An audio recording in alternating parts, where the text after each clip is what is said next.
29-year-old construction worker jumped down from a 3-foot rafter, and as he looked at his foot, he saw that he landed on a nail. He cried out in unimaginable pain and was rushed to the emergency room, where the doctors had to sedate him with substantial doses of opiate and anxiolytic medications to get him to relax. Finally, they were able to cut his steel-toed boot off, and they discovered that the nail passed right between his toes. That's odd, right? In the past couple decades, we've probably learned more about the biology of pain than in the past 1,000 years, but a lot of the pain management treatments and information out there are antiquated. By the end of this video, you'll be able to explain why the construction worker had that experience and how to utilize that knowledge in your own life. Pain is very real, but it's all in your head.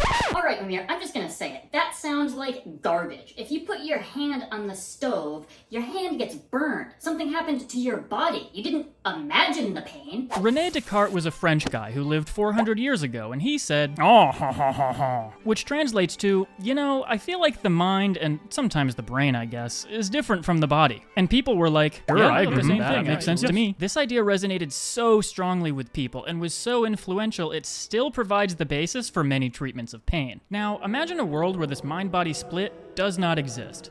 Can you picture it? Good, because that's our world. Pain is a complex spiderweb of factors. Anatomical, biological, inflammation, physiological, matter, calculus, beliefs. Whether you're subscribed to Mimir on YouTube. Oh, I thought that one would get lost in the fray. My bad. There is no such thing as just body pain, even if you put your hand on a stove. So why is pain all in your head? The brain always decides whether something hurts. No exceptions. Alright, so what even is pain? Pain is one of our body's protective systems. It looks out for us because it warns us about potential danger often before we've been critically injured. I'm only doing this because I love you! It's also critical for healing. It makes you think and move differently so you don't run on a broken leg.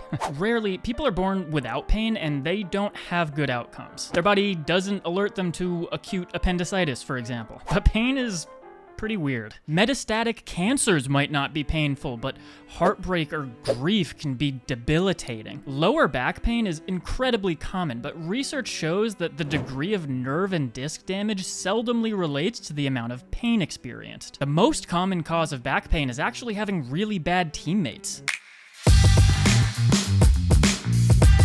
The construction worker with the nail between his toes is hardly the exception to weird pain experiences. Many patients impaled by foreign objects report little or no pain in emergency rooms. Shark attack victims have reported feeling just a bump when bitten. In Kuvad syndrome, the father experiences labor pains. Many people have undergone major surgery without anesthesia while hypnotized. The magnitude of your pain does not necessarily relate to the amount of tissue damage you have sustained. Let's not kid ourselves, though. That's pretty counterintuitive. Not all pain is associated with structural damage. In that case, how does pain happen? Our body has a sensory system that acts like a nettlesome younger sibling. It's always detecting changes and telling mama brain what's going on. The vast majority of the time, this doesn't even reach our consciousness. Now, an indispensable part of this sensory system is an alarm system, which scouts for changes substantial enough to be dangerous. Millions of sensors in your nervous system are constantly putting up "if you see something, say something" posters and sniffing luggage for contraband. These sensors allow your neurons to relay status updates, and along with sensors in your eyes, nose, and ears are your first line of defense against possible danger. Hey, can you tell the brain that there's a moderate amount of chemical changes in the right forearm?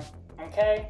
Thanks. You may have heard the term nociception before. If not, it means danger reception, and it's often thrown around as the cause of pain. Certain neurons in your tissues respond to stimuli that have reached a threshold to be dangerous. When these neurons activate, they send a message to the spinal cord, which may then be sent to the brain. Nociception. This intuitively makes sense as an explanation for pain. I stab myself in my hand, my neurons go, "Whoa, that's a lot of tissue damage." A message gets sent to my brain, and my hand starts to hurt. Alright, it's time for some audience participation. If you get it right, I'll respond to your comment. But if you get it wrong, you have to subscribe. Is nociception the reason for pain? Nociception is the most frequent harbinger of pain, but it's neither necessary nor sufficient for pain. Remember, pain does not necessarily relate to tissue damage. And while your brain might decide it's time for pain, it might not. In fact, nociception happens in your body practically all of the time, and pain can occur without nociception.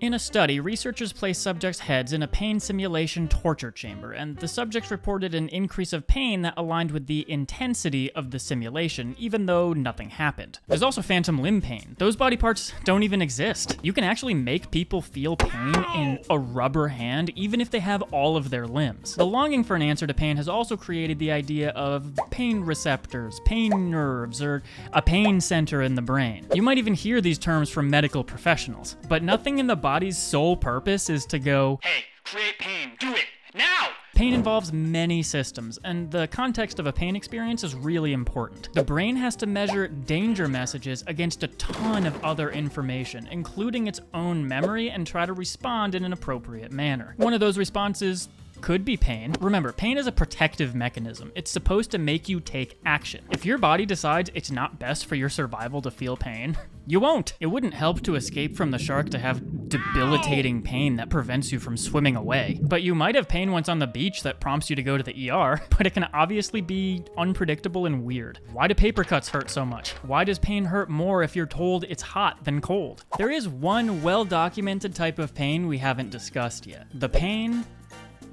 of ignorance. If you haven't heard, a combined study from every Ivy League school has found only 2 treatments for this kind of pain: subscribing to Mimir and reading books. Now, imagine if there was a way to have easy access to summaries of a profusion of books. Imagine if it was called short form. Imagine if it was the sponsor of today's video. I really like short form because when I don't have the time or desire to read every page of a book, short form is an amazing tool. It has different length summaries depending on how in-depth you want to get, and builds on concepts by cross-referencing ideas with other books on the platform. I'm supposed to tell you it's not a substitute for reading books, so it's not a substitute for reading books.